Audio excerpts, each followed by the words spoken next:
Le 25 mars prochain aura lieu l'élection des conseillers nationaux sur toute l'étendue du territoire national. Au total, 52 listes, dont 7 indépendantes, sont en compétition pour 75 sièges. 8,5 milliards de francs CFA, c'est le montant accordé au Mali par le Canada. Cette somme devra permettre la mise en route du plan opérationnel 2010-2013 de la deuxième phase du programme de développement institutionnel. Actuellement, des rumeurs circulent sur la privatisation de l'aéroport international Bamako-Sénou. À propos, les responsables de l'Agence nationale de l'aviation civile sont clairs, pas question de privatisation. Merci de nous rejoindre. Bonsoir et bienvenue aux informations que nous ouvrons par le Conseil des ministres qui s'est tenu en session ordinaire sous la présidence du chef de l'État. Et pour son contenu, je suis avec Ibrahima Djombele. Ibrahima, bonsoir. Bonsoir Sira, mesdames et messieurs, bonsoir. Au chapitre des mesures réglementaires et sur le rapport du ministre des Affaires étrangères et de la coopération internationale, le Conseil des ministres a adopté des projets de textes relatifs à la ratification des actes du 24e congrès de l'Union postale universelle UPU, signé à Genève le 12 août 2008. L'Union postale universelle est une organisation intergouvernementale du système des Nations Unies qui a pour mission de stimuler le développement durable des services postaux universels de qualité, efficaces et accessibles, ainsi que de garantir la libre circulation des envois postaux sur un territoire postal unique composé de réseaux interconnectés. En 2008, les plénipotentiaires des pays membres de l'Union postale universelle ont adopté des amendements aux actes de l'Union estimés nécessaires au bon fonctionnement des services postaux internationaux. Des innovations ont été ainsi introduites suite aux modifications apportées concernant les actes suivants: la constitution de l'Union postale universelle, le règlement général de l'Union, la convention postale universelle, l'arrangement concernant les services postaux des paiements. L'approbation de ces modifications étant régie par les règles internes à chaque pays, les présents projets de texte ont été adoptés pour confirmer l'engagement de notre pays à les appliquer. 2. Des projets de texte relatifs à la ratification des actes révisés de l'Union panafricaine des postes UPAP, adoptés le 9 juin 2009 au Caire, en Égypte. L'Union panafricaine des postes est une institution spécialisée de l'Union africaine dans le domaine postal et qui a pour mission la coordination des activités de développement des services postaux en Afrique. Elle vise à réaliser la mise en niveau des postes africaines et la réduction du fossé numérique et entreprendre les réformes nécessaires pour développer les réseaux postaux physiques, électroniques et financiers. En juin 2009, les plénipotentiaires de 43 pays membres de l'Union panafricaine des postes ont apporté aux actes de l'Union les modifications nécessaires pour garantir le bon fonctionnement du service postal et prendre en compte l'évolution du secteur postal et de son environnement. Les modifications adoptées concernent les actes suivant: la Convention de l'Union panafricaine des postes, le règlement d'exécution de la Convention, le règlement intérieur de la Conférence de l'Union, le règlement intérieur du Conseil d'administration de l'Union, le règlement intérieur du personnel, le règlement financier de l'Union, les annexes. La ratification objet du présent projet de texte est une étape nécessaire à leur mise en vigueur dans notre pays. Au chapitre des mesures individuelles, le Conseil des ministres a procédé aux nominations suivantes. Au titre du ministère des Affaires étrangères et de la coopération internationale, délégué permanent du Mali auprès de l'UNESCO, Madame Aminata Sall, professeure de l'enseignement secondaire général. Au titre du ministère de l'Artisanat et du Tourisme, inspecteur en chef de l'inspection de l'artisanat et du tourisme, El Mehdi Ag Amati, professeur de l'enseignement supérieur. Inspecteur à l'inspection de l'artisanat et du tourisme, Mahamadou Keita, administrateur du tourisme, Oumar Balatouré, administrateur du tourisme, Samba Thiam, administrateur des arts et de la culture. Au chapitre des communications, au titre du ministère de la Santé, le Conseil des ministres a examiné une communication relative à la politique pharmaceutique et son plan d'action 2012-2016. La politique pharmaceutique adoptée en 1999 en tant que partie intégrante de la politique nationale de santé avait pour objectif général de rendre accessibles géographiquement, physiquement et financièrement les médicaments essentiels de qualité et ambitionnait aussi de garantir l'usage rationnel des médicaments par les professionnels de la santé et les consommateurs. Au cours des 10 dernières années, de nouveaux défis sont apparus comme la chimio-résistance ayant abouti à l'adoption de combinaisons thérapeutiques, les nouvelles initiatives prises pour la mise en œuvre des programmes essentiels de santé, y compris l'instauration d'un système d'approvisionnement des médicaments pour ces programmes et de la gratuité de certains produits. La mondialisation a aussi engendré d'autres défis relatifs à la qualité des médicaments, l'avènement des médicaments génériques et multisources, la propagation de la contrefaçon, l'obligation faite aux pays africains d'assurer eux-mêmes les essais cliniques. Ces différentes évolutions depuis 1999 et la nécessité de renforcer le secteur pharmaceutique pour faire face aux nouveaux défis ont amené le gouvernement à procéder à la révision de la politique pharmaceutique nationale adoptée. L'objectif de la politique pharmaceutique nationale révisée est de garantir un accès équitable aux médicaments essentiels de qualité aux populations et promouvoir leur usage rationnel. Son adoption permettra de consolider les acquis d'une part et d'autre part de corriger les insuffisances de l'ancienne politique pharmaceutique nationale. Le document de politique est assorti d'un plan d'action quinquennal de 2012 à 2016 dont la réalisation permettra de contribuer à l'amélioration de la couverture pharmaceutique nationale en rendant disponibles les médicaments essentiels et les dispositifs médicaux de bonne qualité et en quantité suffisante. La mise en œuvre de plans d'action est évaluée à 83 milliards 770 millions 780 000 francs CFA. Au titre du ministère des Mines, le Conseil des ministres a examiné une communication relative au plan d'action 2012-2019 pour la diversification des ressources minérales au Mali. Avec 7 mines d'or actuellement en exploitation et une production annuelle moyenne de 50 tonnes, le Mali occupe le 3e rang des pays africains producteurs d'or avec une contribution de l'or au PIB de 5,6%. Cependant, ces acquis restent très fragiles du fait qu'ils ne s'appuient que sur la production presque exclusive de l'or comme la seule substance minérale. Cette situation rend le secteur minier et l'économie vulnérable alors qu'on note une tendance favorable sur plusieurs matières premières dont certaines sont connues dans différentes zones du Mali. C'est pour compenser la baisse prévisionnelle de la production d'or, atténuer les vulnérabilités signalées et minimiser les risques liés à ce qu'il est convenu d'appeler la monoculture de l'or qu'il est apparu nécessaire de créer les conditions favorables à la découverte de nouveaux gisements et à la mise en valeur de substances autres que l'or. L'adoption du plan de diversification des ressources minérales se situe dans cette perspective.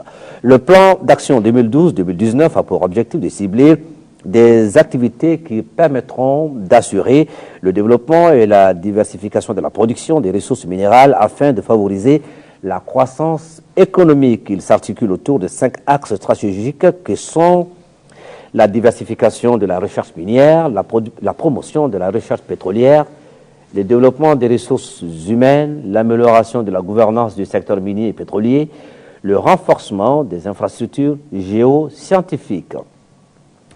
Pour la période 2012-2019, des activités et projets prioritaires ont été identifiés et le coût de leur réalisation évalué à 35 milliards 662 millions 200 000 francs CFA.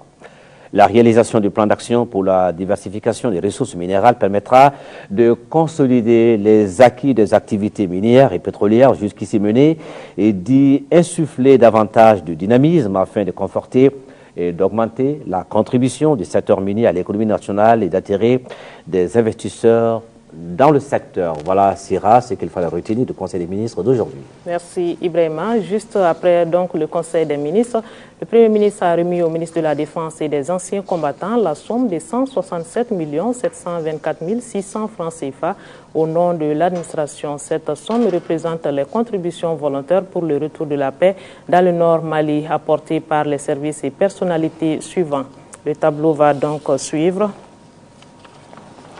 Cabinet primature 56 000 francs CFA, DAF primature 93 300 francs CFA, Direction nationale des archives, 18 000 francs CFA. Contrôle général des services publics, 268 000 francs CFA. Autorité de régulation des marchés publics et des délégations de services publics, 1 939 000 francs CFA. Commission de régulation de l'électricité et de l'eau, 2 millions de francs CFA. Ministère de la Santé, 3 400 000 francs CFA. Ministère de l'Environnement et de l'Assainissement, 5 413 000 francs CFA. Le médiateur de la République, 925 000 francs CFA en chèque. Le ministère de la Jeunesse, 2 500 000 francs CFA. Le ministère de la Justice, 3 millions de francs CFA. Madame Diarra Fatmata Dambélé, vice-présidente CPI à La Haye, 1 million de francs CFA. Les associations féminines, 14 803 700 francs CFA. Ministère de l'Équipement et des Transports, 10 424 000 francs CFA. Ministère de l'Économie et des Finances, 102 569 000 francs CFA en chèque. Ministère de l'Industrie, des Investissements et du Commerce, 7 509 000 francs CFA. Ministère de l'Énergie et de l'Eau, 1 975 250 francs CFA. Ministère du Développement social, de la Solidarité et des Personnes âgées, 10 731 350 francs CFA, soit un total de 167 724 600 francs CFA. Voilà donc les dons que le Premier ministre a remis aujourd'hui au ministère des Affaires étrangères. Le président de la République, Amadou Toumani Touré, a successivement reçu en audience ce matin à Koulouba le directeur régional pour l'Afrique de l'Ouest de la Banque africaine de développement BAD et le ministre des Affaires étrangères de la Mauritanie. Reçu en premier, Franck Perol de la BAD s'est entretenu avec le chef de l'État sur la mise en œuvre de la stratégie de développement que la BAD a adoptée pour le Mali. Le second, Amadi Ould Baba Ould Amadi, était porteur d'un message du président de la République islamique de Mauritanie à son homologue malien. Le compte rendu de ces deux audiences avec Daouda Sidiki Diarra. Des stratégies à travers d'actions concrètes de développement permettant au Mali de prospérer, c'est le sujet sur lequel le président de la République s'est entretenu au cours de la première audience avec le directeur régional pour l'Afrique de l'Ouest de la BAD, Franck Perol. La Banque africaine de développement élabore une nouvelle stratégie pour le Mali pour les années qui viennent. Et cette élaboration de stratégie a donné lieu à de nombreuses réunions depuis un peu plus d'une semaine avec l'ensemble des parties prenantes. Et nous avons eu l'honneur ce matin d'être reçus par le président pour recueillir ses conseils et ses observations sur cette stratégie. Concrètement, ce que toute notre action vise à permettre au Mali de se développer et particulièrement au secteur privé malien de se développer et de créer les emplois nécessaires pour la population de jeunes très importante qui arrive chaque année sur le marché du travail. Alors ça se traduit par des actions très concrètes dans le domaine des infrastructures, de l'eau, des routes, de l'énergie. Et ça se traduit aussi par des actions indirectes de soutien à l'État, à son budget et d'appui pour les réformes que le Mali entreprend. Si la première audience avait trait au développement de notre pays, la seconde s'est axée sur la situation sécuritaire au nord du Mali. Le ministre des Affaires étrangères de la Mauritanie est porteur d'un message du président de la République islamique de Mauritanie à son homologue malien. C'est un message d'amitié, de fraternité, de solidarité qui traduit les relations tissées par la géographie, par l'histoire, par la civilisation, par le patrimoine partagé, patrimoine islamique, par tous les liens qui unissent la Mauritanie et le Mali.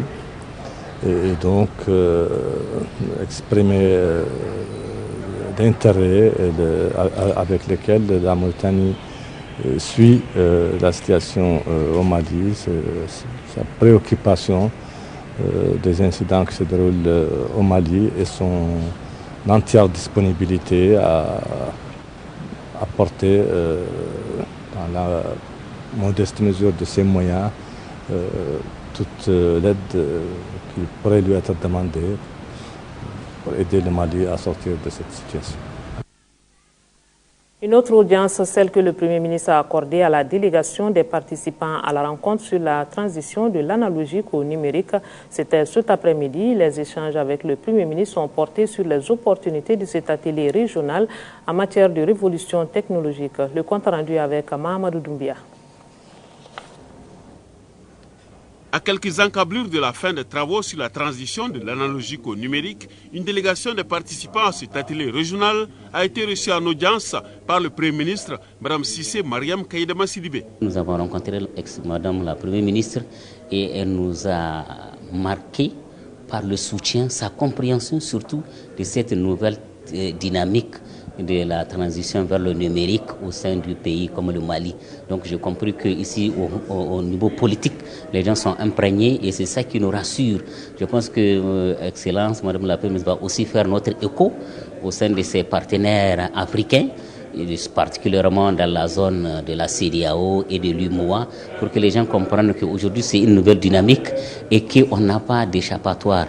Soutenu par le Premier ministre, Mme Cissé Mariam Kaïdama Sidibé, cet atelier est très bénéfique pour notre pays sur le plan de l'audiovisuel, de la téléphonie, sans oublier l'adhésion massive des délégués.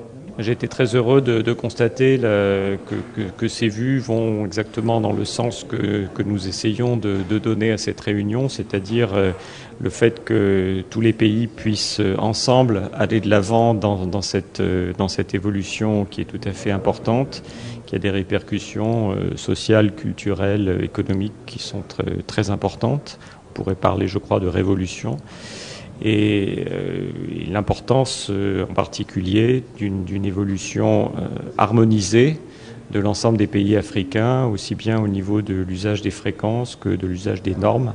C'est cette harmonisation qui va permettre d'avoir des équipements aussi bon marché que possible, et c'est cela qui permettra de réaliser avec succès cette évolution. La prochaine rencontre relative à la transition de l'analogique au numérique est prévue à Kampala, en Ouganda. Justement, à la rencontre régionale sur la transition vers le numérique, ce sont les participants d'une trentaine de pays d'Afrique et d'Europe qui ont répondu à l'appel. L'objectif de cet atelier est d'aboutir à la faisabilité d'une transition vers le numérique d'ici 2015. Il faut donc plus de réflexion et d'échanges pour mettre au même niveau tous les pays impliqués dans ce processus visant à améliorer les télévisions, la téléphonie, entre autres. Sur cet aspect, notre reporter Mahamadou Doumbia a approché Jean-Jacques Massima-Landi, le chef du bureau de l'UIT pour la zone Afrique centrale. Nous l'écoutons. Un certain nombre de pays, effectivement, prévoient d'avoir planifié et achevé leur transition en 2014. D'autres projettent pour 2016. Et cet exercice, effectivement, qui s'amorce, va permettre d'essayer de voir, surtout dans les zones frontalières, où se posent des problèmes justement de coordination et de brouillage préjudiciable, quelle plateforme peut être trouvée pour que les pays s'entendent à faire un switch-off, c'est-à-dire arrêter les émetteurs analogiques au même moment pour une meilleure utilisation des fréquences nouvelles affectées à ces services, mais aussi pour libérer les autres fréquences et permettre aux nouveaux services qui seront déployés d'être mis en place sur ces territoires respectifs. Alors, en plus de la télévision, des télévisions nationales, il y a aussi la téléphonie mobile. Est-ce que vous trouvez qu'il y a compatibilité entre les deux? La compatibilité vient des décisions de la conférence mondiale des radiocommunications de Genève, qui fait en sorte que lorsque des bandes de fréquences sont attribuées au niveau primaire, c'est-à-dire qu'avec une primauté dans le droit d'usage à un service donné, les autres qui s'y viennent en secondaire doivent harmoniser les positions, mais compte tenu du rôle prépondérant et du développement que sont les radios-télévisions, il est bien évident que les bandes affectées au service de radio-diffusion sonore et télévisuelle sont prioritaires dans leur bande d'exercice, et les marges qui resteront seront déployées pour l'exercice de la téléphonie mobile. Est-ce que vos attentes sont positives? C'est un exercice qui ne fait que commencer. Le mois prochain, nous aurons le même exercice à Kampala pour les pays de l'Afrique australe et de l'Afrique de l'Est. Et donc, nous osons espérer que d'ici la fin de l'année, un certain nombre de décisions seront déjà prises par les autorités au cours des sommets ministériels qui seront organisés à cet effet, et que nous avançons progressivement vers une feuille de route appliquée par tous et qui soit cohérente. Nous en parlions dans les titres. L'élection des conseillers nationaux est prévue le 25 mars prochain sur toute l'étendue du territoire dans chaque chef-lieu du cercle.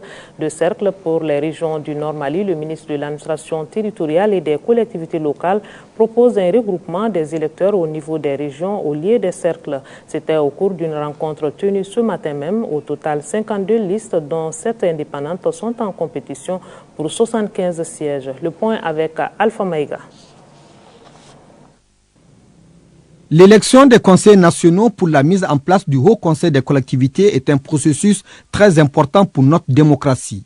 Et c'est pour partager avec les représentants des partis politiques, groupements de partis politiques et indépendants en lice que le ministre en charge de l'organisation du scrutin du 25 mars prochain a bien voulu rencontrer les différents mandataires. D'abord, présenter les spécimens, ensuite échanger avec eux sur le déroulement du scrutin. Sur les 75 conseils nationaux, dont 3 pour les Maliens de l'extérieur, 52 listes de partis politiques et groupements de partis, dont 7 indépendants, seront en compétition au niveau des 8 régions du Mali et le district de Bamako. Les électeurs qui sont des conseillers communaux doivent voter au niveau du chef-lieu de cercle. Nous avons dit, les élections, il faut les tenir et il faut les sécuriser. Par rapport au regroupement, nous avons dit, au lieu de ce soit qu'il a seulement, pourquoi ne pas aller vers le regroupement au niveau de toutes les régions. On regroupe les cercles de Kidal à Kidal, tous les cercles de Gao à Gao, tout Tombouctou à Tombouctou. Il n'y a qu'à Mopti où nous avons estimé qu'on ne peut regrouper que les cercles de Yuaru et de Tenenkou. Sinon, les autres cercles de Mopti sont des cercles où il n'y a pas de problème, il n'y a aucun problème. Au niveau de la loi électorale, il est dit que le vote est au niveau du chef-lieu de cercle et non le chef-lieu de région. Alors, n'y a-t-il pas entorse? La loi électorale, où c'est la Constitution, je ne sais pas, où ils ont dit que les élections doivent se tenir au niveau des cercles. Mais il y a une petite partie de cette loi. Je ne suis pas un juriste qui autorise également à ce qu'on puisse aller là où il y a la sécurité. Mais nous pensons qu'en tant que département, notre souci doit être partagé par la Cour suprême. Et nous avons donc écrit à la Cour suprême pour avoir des précisions par rapport à ça.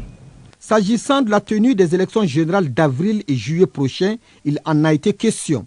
Et le général Kafougouna Kone, ministre de l'administration territoriale et des collectivités, dira que son département est un département technique. Alors, les hommes et les femmes qui l'animent vont préparer ces différents scrutins jusqu'au jour J. Le Premier ministre a remis au ministre de la Défense et des anciens combattants la somme de 167 724 600 francs CFA au nom de l'administration. Cette somme représente les contributions volontaires pour le retour de la paix dans le Nord Mali apportées par les services et personnalités suivants. Nous allons donc revenir sur le tableau. Les images vont suivre tout à l'heure. Cabinet primature, 56 000 francs CFA. DAF primature, 93 000 francs CFA. Direction nationale des archives, 18 000 francs CFA, contrôle général des services publics, 268 000 francs CFA, autorité de régulation des marchés et des délégations de services publics, 1 939 000 francs CFA, commission de régulation de l'électricité et de l'eau, 2 millions de francs CFA, ministère de la Santé, 3 400 000 francs CFA, ministère de l'Environnement et de l'Assainissement, 5 413 000 francs CFA. Voilà, les images vont suivre pour le reste du tableau.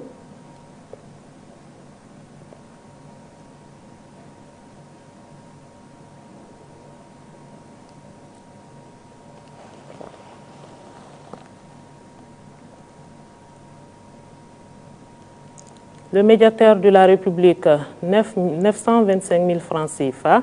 Ministère de la Jeunesse, 2 500 000 francs CFA. Ministère de la Justice, 3 millions de francs CFA. Diara Fatoumata Dambélé, CPI à la Haye, 1 million de francs CFA. Les associations féminines, 14 803 700 francs CFA. Le ministère de l'Équipement et des Transports, 10 424 000 francs CFA. Le ministère de l'Économie et des Finances, 102 569 000 francs CFA. Le ministère de l'Industrie, des Investissements et du Commerce, 7 509 000 francs CFA.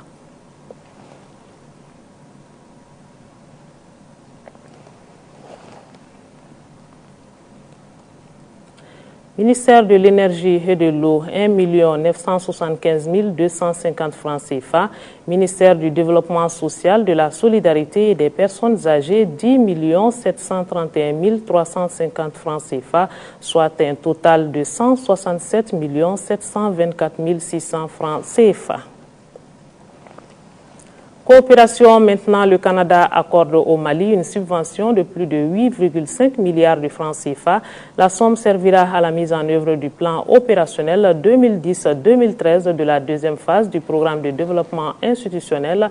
Les deux pays ont signé cet après-midi même un protocole d'entente dans ce sens. La signature du dit protocole vise à renforcer les capacités de l'administration publique malienne et à améliorer la prestation des services aux populations. Le point avec Bourama Traoré.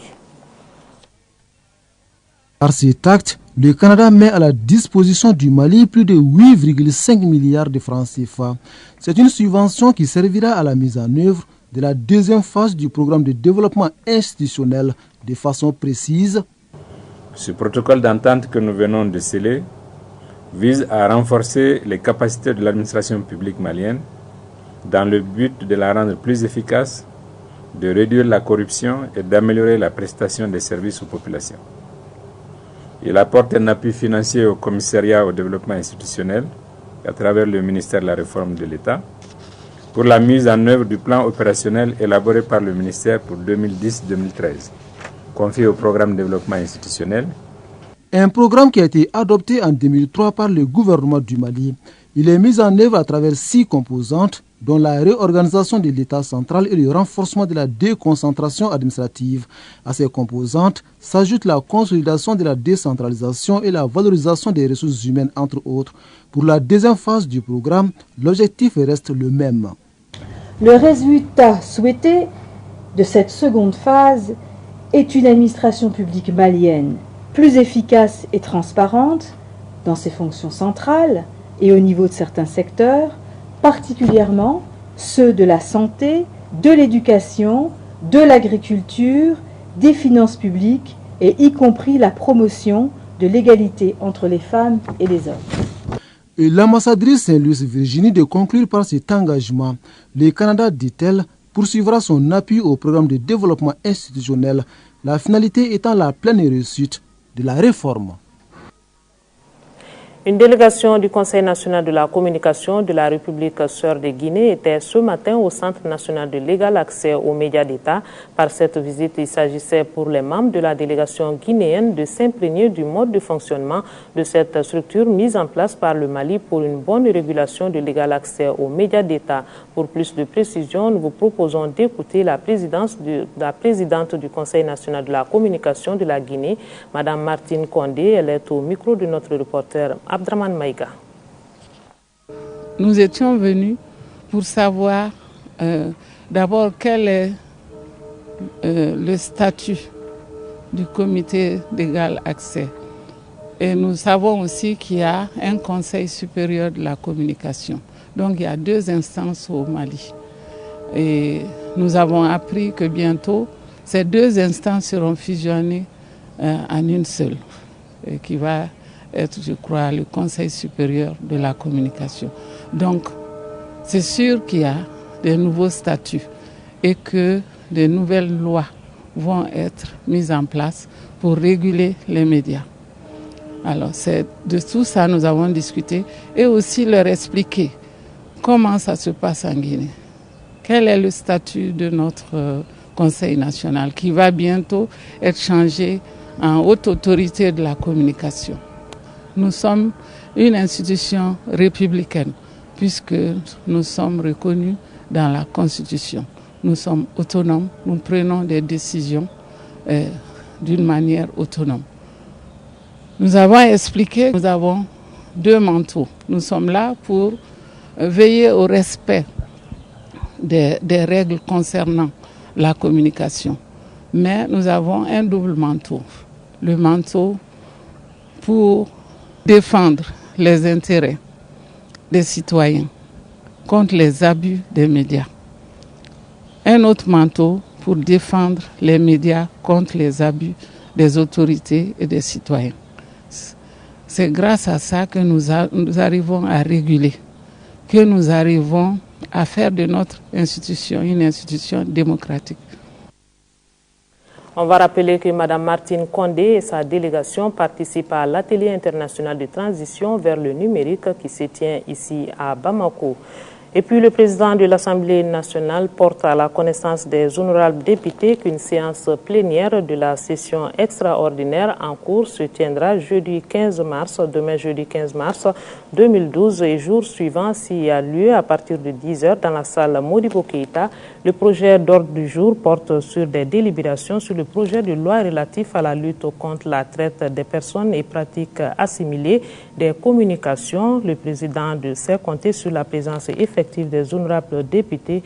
La séance est publique. Les responsables du Parti Solidarité ont animé aujourd'hui une conférence de presse. Il s'agissait pour eux de partager avec l'opinion publique les ambitions, les objectifs et la vision du parti dans la gestion des affaires du pays après son retour sur la scène politique. La conférence était dirigée par le président du parti, Mamadou Koulibaly. Amadou Ouattara a participé à la rencontre. Son compte rendu. Disparu de la scène politique depuis sa création en 1991, le Parti Solidarité renaît aujourd'hui de ses cendres avec une nouvelle vision sur l'environnement politique malien et de nouvelles idées. Et pour marquer ce retour, les responsables du parti ont organisé cette conférence de presse. La conférence de presse organisée par le Parti Solidarité, qui est un vieux parti qui a une vingtaine d'années, mais qui se remet à la tâche après quand même un certain temps. Et donc nous sommes dans une dynamique de renaissance, dans une dynamique de réémergence. Et donc il fallait que nous rencontrions la presse pour rafraîchir un peu les mémoires par rapport à notre actif et à nos acquis. Et donc témoigner de cela pour que les jeunes générations connaissent mieux nos ambitions et nous projeter sur l'avenir. Le conférencier a surtout axé son intervention sur l'actualité politique que s'apprête à vivre notre pays. Pour ce faire, il a mis l'accent sur le parrainage des candidatures à la présidentielle qu'il a d'ailleurs dénoncé. L'une de ces questions était d'abord la dénonciation du système de parrainage qui d'ailleurs aujourd'hui est en train de sombrer dans un vil système de corruption. Pour nous, est une restriction des libertés et une copie plate et sans objet, n'est-ce pas, de grandes démocraties qui ont plutôt leur histoire et d'autres contextes qui les ont amenés à faire ces choix, n'est-ce pas, sur le parrainage et qui chez nous se ramènent plutôt à une confiscation. Même si le parti n'a pas donné une position claire quant à sa participation à la présidentielle d'avril prochain, il n'exclut pas cependant une possible éventualité. Un parti politique a vocation de conquérir le pouvoir et jusqu'à la date butoir, je crois que nous nous réservons la latitude de participer aux présentes élections si elles ont lieu. Nous donnons rendez-vous aux Maliens au 26 mars. Le 26 mars, nous devons tenir un grand meeting, n'est-ce pas, avec l'ensemble de nos militants et des populations qui voudront bien s'y associer pour porter la voix et dire ce que nous pensons. Les responsables du parti Solidarité regrettent et condamnent les événements survenus au nord du pays. Ils invitent ainsi tous les Maliens à plus de solidarité et d'union. Du 4 au 7 mars dernier s'est tenue à Toronto, au Canada, la rencontre annuelle du secteur des mines, organisée par l'Association des prospecteurs et développeurs du Canada, PDAC. Ce rendez-vous a enregistré la participation de plus de 40 000 participants. Les ministres des mines des pays émergents d'Afrique et d'Amérique latine ont fait le voyage de Toronto pour promouvoir le potentiel minier de leurs pays respectifs. Le ministre des Mines, Amadou Cissé, a pris part aux travaux. Commentaire Djemba Moussa Konati. Sollicité par les investisseurs étrangers, le ministre des Mines, Amadou Cissé, a reçu les représentants de grandes sociétés minières opérant, mais aussi celles intéressées par le potentiel minier du Mali. Banque Suisse Investissement, Thorium Minerals, AM Gold, Bambouk Minerals, Result et AGG. Au nombre des questions abordées, l'extension de la mine de Tabakoto, le projet de Tabakoroni, l'extension de l'électrification, la recherche de prolongation de permis, mais aussi l'obtention de permis d'exploitation. Toutes choses que le ministre Cissé a écoutées d'une oreille attentive. Le ministre des Mines a été reçu en marge de la conférence par le ministre canadien du Commerce international Ed First. Les échanges entre les deux personnalités ont porté sur la future école africaine des mines à Bamako, l'initiative sur la transparence des industries extractives ITIE, la formation. Ils ont également échangé sur la promotion et la protection des investisseurs privés canadiens. Le ministre Ed First a promis de s'investir auprès du gouvernement de son pays pour accompagner le gouvernement du Mali dans ses sollicitations. Le congrès de l'Association des prospecteurs et développeurs du Canada, PDAC 2012, est la plus grande du monde minier. Elle est suivie de Indaba Mining d'Afrique du Sud et de Mines and Money de Londres. En 2011, l'événement a attiré plus de 22 000 participants de 118 pays. Cette année, ils sont plus de 40 000 participants au PDAC 2012. Ici à Bamako, les administrateurs du projet Amélioration de la culture du riz en Afrique de l'Ouest à APRAO se concertent à la Direction nationale de l'agriculture. C'est dans le cadre de la tenue de la deuxième session du comité technique de pilotage du dit projet, session au cours de laquelle seront examinés le bilan des activités de la campagne écoulée et le plan d'action de la nouvelle campagne 2012-2013. Nando Dambélé. Le projet Amélioration de la production de riz en Afrique de l'Ouest, APRAO, est conçu pour 5 pays de la sous-région, à savoir la Côte d'Ivoire, le Mali, la Mauritanie, le Niger et le Sénégal. Son objectif est de contribuer à l'accroissement de la production nationale de riz et l'atteinte de la souveraineté et de la sécurité alimentaire. La session est placée sous les signes de la consolidation des acquis. On place cette deuxième session sous les signes du renforcement déjà des acquis. Il s'agit déjà des réalisations déjà faites par les projets ou programmes qui ont précédé le nôtre, puisqu'on ne vient pas sur du néant. Nous avons davantage mis l'accent sur un certain nombre d'aspects. Premièrement, en termes de renforcement des capacités des acteurs, dans la production de la sémence et la sécurisation de la sémence. Secondo, en termes de renforcement des capacités des acteurs à produire du paddy. La session se tient à un moment où notre pays a connu cette année un déficit pluviométrique. C'est dans ce contexte que vous aurez donc à examiner le bilan des activités de la campagne écoulée et le plan d'action de la nouvelle campagne 2012-2013 du projet APRAO, qui doit certes consolider les acquis et améliorer les impacts. La cérémonie d'ouverture des travaux a été suivie d'une remise d'une étuveuse, d'une batteuse et d'une décortiqueuse aux coopératives des femmes de Monaco, à Kita et à Baguineda. À Koulikoro, les membres du comité régional de pilotage et d'orientation et ceux du comité régional d'approbation des projets ont visité ensemble les réalisations de la coordination du PCDA, une visite qui leur a permis de constater que toutes les activités du PCDA ont été exécutées conformément aux planifications approuvées. Il s'agit des techniques d'irrigation, de production et de transformation adaptées et performantes pour les filières agricoles prioritaires. Le compte rendu avec Adama Tangara. Le centre de démonstration, de diffusion et de prestation situé à Sotuba a été la première étape de cette visite des membres du comité régional de pilotage et d'orientation CRPO et du comité régional d'approbation des projets CRAP. Une visite qui leur a permis de découvrir les innovations techniques et technologiques d'irrigation dans le cadre du programme Compétitivité et Diversification agricole PCDA. Il s'agit de l'aspersion, du micro-jet, du californien, du RTS et du goutte à goutte, des techniques d'irrigation permettant de réduire le coût d'arrosage de 75% et d'augmenter le rendement de 50% contre 25% en mode traditionnel.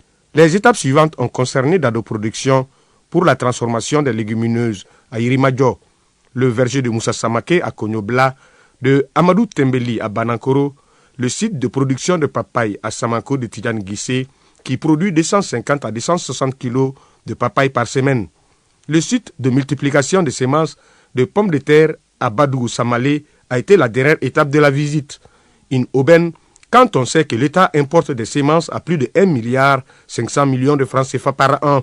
Cette visite est une recommandation lors du dernier conseil de la coordination du comité régional d'orientation de Koulikoro, et qui a été aujourd'hui satisfaite.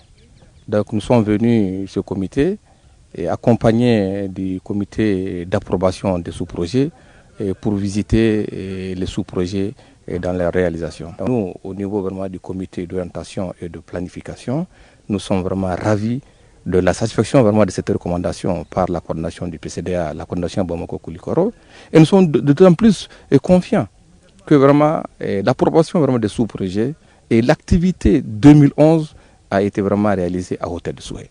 Ainsi, toutes les technologies mises en démonstration par le PCDA sont adossées à des bases scientifiques validées par son partenaire, l'IER, l'Institut d'économie rurale. Bientôt une cellule d'animation de la formation agricole rurale dans la région de Caille. La convention a été signée hier à Caille. La signature de ce protocole vient couronner un long processus de réflexion et d'action entamé depuis un certain temps par l'Assemblée régionale, la Chambre régionale d'agriculture, le Centre d'apprentissage agricole de Samé sous l'impulsion de Suisse Contact à travers le projet Sahel Agro-Formation, nous signale notre correspondant Jafar Aïdara. Cette signature vient à point nommé pour traduire en acte concret la vision du gouvernement malien contenue dans la loi d'orientation agricole dont l'objectif final est de faire du secteur agricole un véritable pôle de développement. Elle prévoit la création d'une cellule de formation des paysans.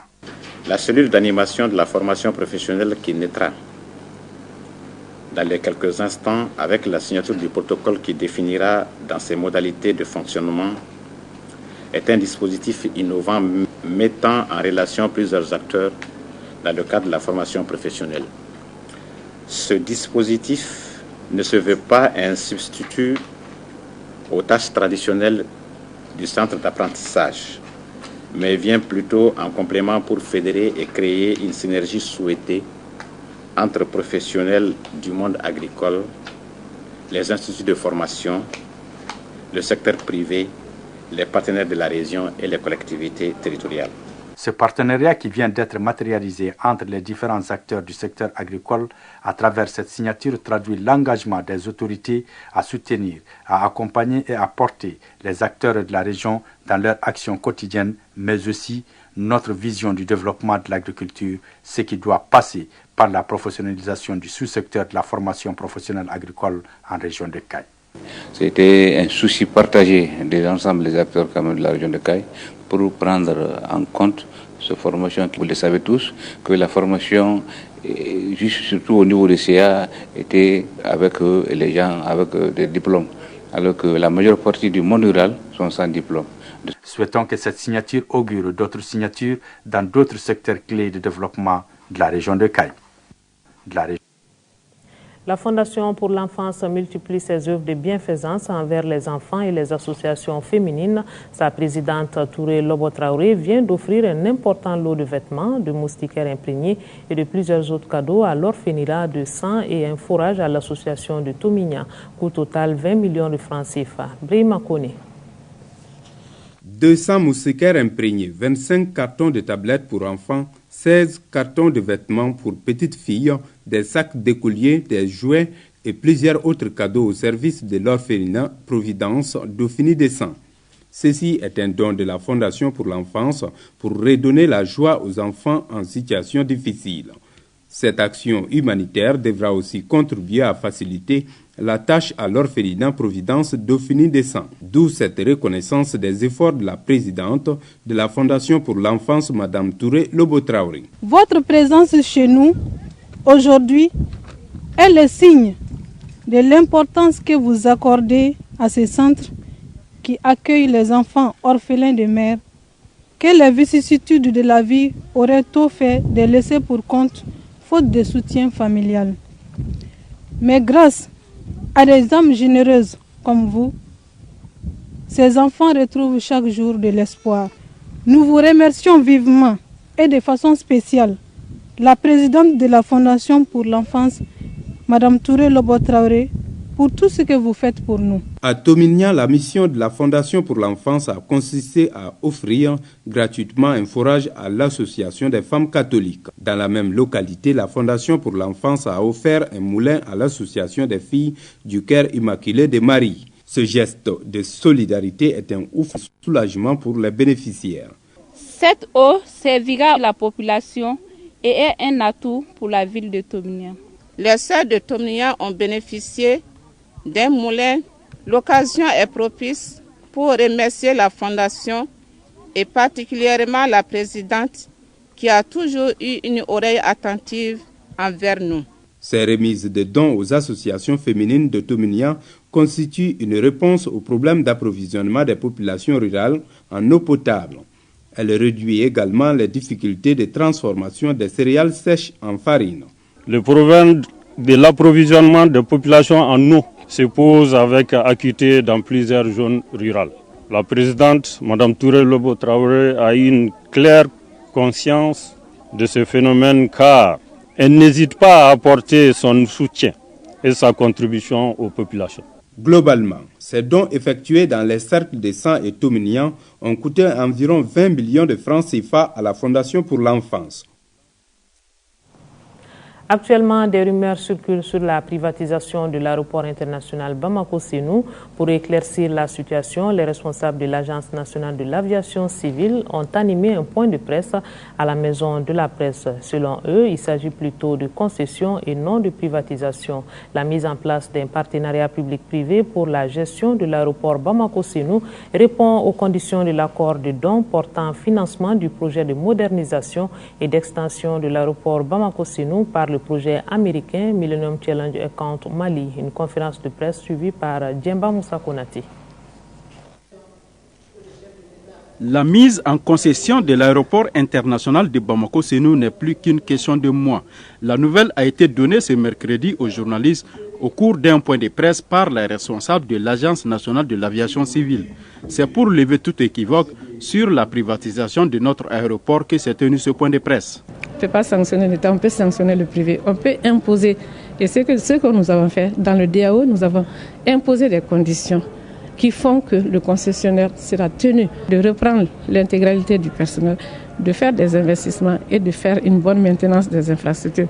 C'est dans ce sens-là qu'il y a nécessité d'associer le privé à la gestion. Pour ce faire, plusieurs droits sont garantis par le concessionnaire à l'État malien. La plus importante, il faut en parler, c'est la reprise de l'ensemble du personnel de l'aéroport de Bamako-Sénou. De réaliser des investissements assez bien définis dans le dossier d'appel d'offres.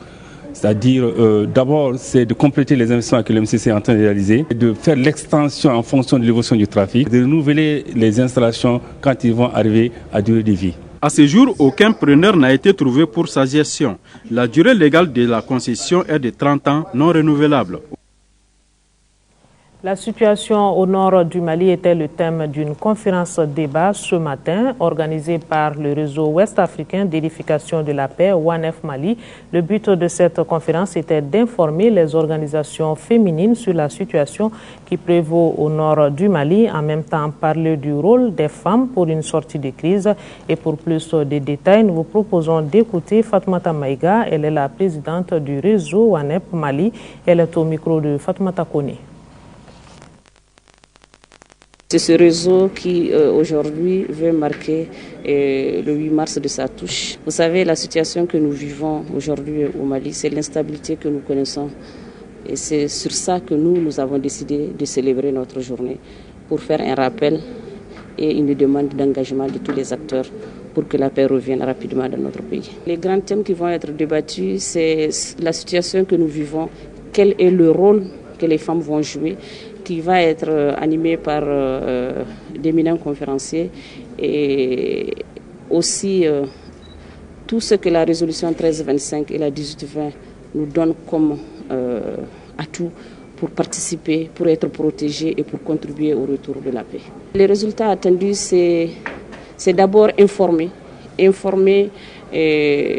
ceux avec qui nous travaillons quotidiennement sur ce qui se passe sur le terrain, afin d'avoir un engagement citoyen par rapport à cette situation. Il ne faudrait pas que les gens pensent que c'est une affaire du Nord seulement qui va être gérée par les nordistes et les hommes politiques, mais c'est une affaire nationale qui interpelle tous les fils de la nation et que tout le monde se mette ensemble pour résoudre définitivement cette situation douloureuse que nous vivons depuis les indépendances. Je pense que si le maximum d'acteurs sont engagés auprès de l'État et des organisations de femmes et des réseaux que nous sommes, nous allons gagner cette pelle. L'équipe de recherche et d'appui au développement en partenariat avec Plan Mali mène des activités de communication sur les abus que les enfants du monde rural subissent. Cette ONG vient d'organiser des forums avec les populations des villages de Djoni Pissa et de Sanando, des villages du cercle de Barawili. Les enfants de ces localités, devant leurs parents, à travers des poèmes et des sketchs, ont montré ce qu'ils subissent. Adama Koulibaly est allé voir. Le projet d'activité de communication lancé dans le cercle de Barawili par l'ONG ERAD aura comme priorité la sensibilisation contre les pratiques du mariage précoce, le travail des enfants, mais surtout la pratique de l'excision dont le taux selon les responsables de l'ONG est toujours élevé, 82% contre 49% le taux global.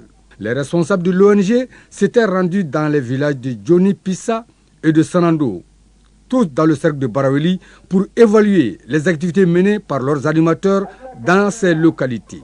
Les enfants devant leurs parents, à travers des poèmes, des sketchs, ont parlé des violences qu'ils subissent. Dans le village de Djoni Pissa, ainsi qu'à Sanando, les enfants étaient accompagnés par les autorités locales et les femmes avec chants et danses, cela pour marquer leur reconnaissance à l'ONG et leur adhésion totale au projet. Un sujet qui concerne les enfants également, l'hygiène bucco-dentaire. Une campagne de sensibilisation sur l'hygiène bucco-dentaire a été lancée ce matin au groupe scolaire Mamadou Konaté, initié par l'association des odontostomatologistes du Mali.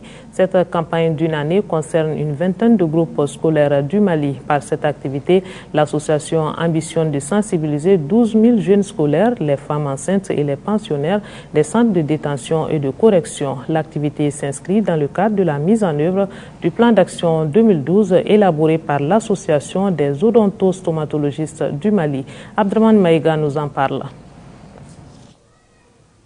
Une vingtaine de groupes scolaires, dont une dizaine à travers le district de Bamako, sont concernés par cette campagne de sensibilisation sur l'hygiène bucco-dentaire. Campagne qui s'inscrit dans le cadre de la mise en œuvre du plan d'action initié par l'association des odontostomatologistes du Mali. Avec ces activités, cette association créée en 1993 ambitionne d'accentuer la lutte contre la carie dentaire au niveau des tout-petits. En s'intéressant à cette couche, l'association entend toucher le maximum de Maliens, car ces enfants, selon eux, sont des véritables relais pour une meilleure vulgarisation des informations acquises auprès de leurs parents. On s'est rendu compte qu'on peut beaucoup impacter sur les maladies en faisant de la prévention. On peut diminuer les taux de maladies, on peut diminuer aussi l'incidence des maladies, on peut diminuer aussi la gravité des maladies avec la prévention. Donc on s'est dit, il faudra qu'on parte sur le terrain. Nous sommes des médecins du sourire. Et pour s'occuper du sourire, il faut commencer depuis les enfants. Qu'on inculque aux enfants la façon de se brosser, la manière de se brosser. Plus de 500 élèves des classes des premières années à la troisième sont concernés par cette première étape. Ces enfants du groupe scolaire Mamadou Konaté ont, à travers des explications et des démonstrations, renforcé leur capacité sur les techniques de brossage, la durée d'utilisation d'une brosse et les conséquences de la carie dentaire pour l'homme. On leur félicite, on les encourage et vraiment leur donnons l'assurance que ça serait suivi. Ça serait suivi au niveau des enfants. Nous veillerons à la propriété de leur bouche et, comme ils le disent, à la propriété bucco-dentaire des jeunes. Il y va de leur santé, vraiment. Comme on nous dit, un corps sain dans un esprit sain. Si les enfants sont en bonne santé, ils vont travailler. Cette campagne de sensibilisation sur l'hygiène bucco-dentaire doit également s'étendre à certains centres de santé de la capitale, les maisons d'arrêt et de correction. En plus de la sensibilisation, les initiateurs procéderont aussi à des séances de dépistage de la carie dentaire au niveau de l'ensemble de la population. Ce communiqué avant d'ouvrir la page sport. Le mardi 13 mars 2012, au siège de la CNAS Faso RS, se sont réunis les représentants du mouvement Ayele et ceux de la CNAS Faso RS, conduits par son candidat, Dr Soumana Sako. Les deux parties, après avoir échangé sur les préoccupations de l'heure, ont convenu ce qui suit: mutualiser leurs ressources pour une meilleure préparation de la campagne afin d'assurer la victoire du peuple malien. L'Espagne a remis cet après-midi un important équipement de natation au ministère de la Jeunesse et des Sports. Cette remise témoigne de l'excellence des relations d'amitié et de coopération existant entre nos deux pays. Isaac Tienou pour les détails. Cette remise résulte de la coopération entre le Mali et le Royaume d'Espagne. Ce don de matériel de natation est composé de 145 tenues de bain hommes et femmes, 30 culottes de bain hommes, 5 paires de palmes, 5 ceintures aquagym, 30 lunettes, 60 bonnets. Cette remise de matériel de natation qui correspond à l'année 2011 et suite à celle qui a eu lieu en septembre 2010 s'inscrit toujours dans le partenariat de coopération encadré par le protocole signé entre nos deux pays en juin 2008. Et cette fois-ci, il s'agit d'équipements de natation. Ce don, bien que modeste, Monsieur le ministre, se veut un geste symbolique envers la reconnaissance de notre pays aux sportifs maliens et à l'accompagnement soutenu du gouvernement du Mali, que je tiens à saluer, et qui se traduit par des croissants succès remportés dans la compétition internationale grâce à votre engagement. Le ministre de la Jeunesse et des Sports a loué les efforts du Royaume d'Espagne à l'endroit de notre pays. Depuis la signature en mai 2008 à Séville du programme de coopération entre le Conseil supérieur des sports d'Espagne et le ministère de la Jeunesse et des Sports du Mali, mon département n'a cessé de bénéficier de votre appui, aussi bien technique que matériel. Je vous assure que le ministère de la Jeunesse et des Sports va rigoureusement veiller à ce que la Fédération malienne de natation fasse un usage judicieux de ces précieux équipements. Par ce geste, le ministère de la Jeunesse et des Sports, en collaboration avec le Royaume d'Espagne, vient d'enlever une grosse épine du pied de la Fédération malienne de natation. Il ne reste plus à la famille de natation que de se mettre au travail. Sport du foot féminin avec une autre remise, cette fois-ci d'un chèque destiné au sponsoring du championnat féminin de la Ligue du district de Bamako. C'était ce matin au siège de Ecobank Mali, en présence des responsables de la FEMAFoot, de la Ligue du district et ceux de la commission du football féminin et de notre reporter Assa Soumari. Son compte rendu. Désormais, le championnat de football féminin de la Ligue du district a un nouveau sponsor. Il s'agit de Ecobank Mali. L'annonce a été faite par la directrice de cette institution qui témoigne tout son engagement à soutenir le football féminin. Cette initiative, qui en a à ses débuts, sera, nous l'espérons, une continuité de notre engagement à contribuer de façon significative au développement socio-économique de notre pays. Donc le football féminin ne sera pas en marge. Aussi, l'occasion me paraît opportune de remercier la Fédération malienne de football et singulièrement les dirigeants de la Ligue de Bamako pour leurs engagements à développer le football féminin. Notre institution veut par ce soutien encourager le football féminin en mettant à sa disposition ce chèque qui, nous l'espérons, renforcera ses acquis. Quant au président de la Ligue de football du district de Bamako, Boubacar Monson Traoré, il s'est réjoui du bon partenariat entre Ecobank et la Ligue du district. Il a tenu à remercier l'ensemble du personnel de Ecobank Mali pour ce geste tant significatif et que le football féminin au Mali fera tout pour être à la hauteur. Le clou de l'événement a été la remise du chèque d'1 500 000 francs CFA. C'est avec une satisfaction toute particulière que je salue aujourd'hui la conclusion de ce partenariat qui, j'espère que c'est un départ et que ça ne va pas s'arrêter pour cette année. Et c'est une première. Déjà, ce n'est pas évident même pour le club de football masculin de trouver des sponsors. Donc si Ecobank s'est engagé à soutenir le football féminin, vraiment, nous ne pouvons que saluer cette initiative en espérant que ça sera l'occasion pour les autres partenaires de venir aider ce football féminin-là qui a besoin vraiment du financement de nos sociétés.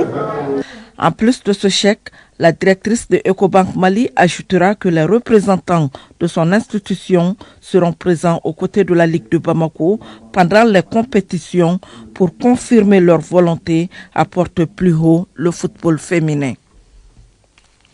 Et c'est la fin de cette édition. Merci de l'avoir suivi. Demain, vous avez rendez-vous avec Ndei Sissoko à 10h et 13h, Nyanya Loutraouré à 18h et 20h. Restez avec nous. C'est un plaisir de vous savoir nombreux à nous suivre. Bonsoir.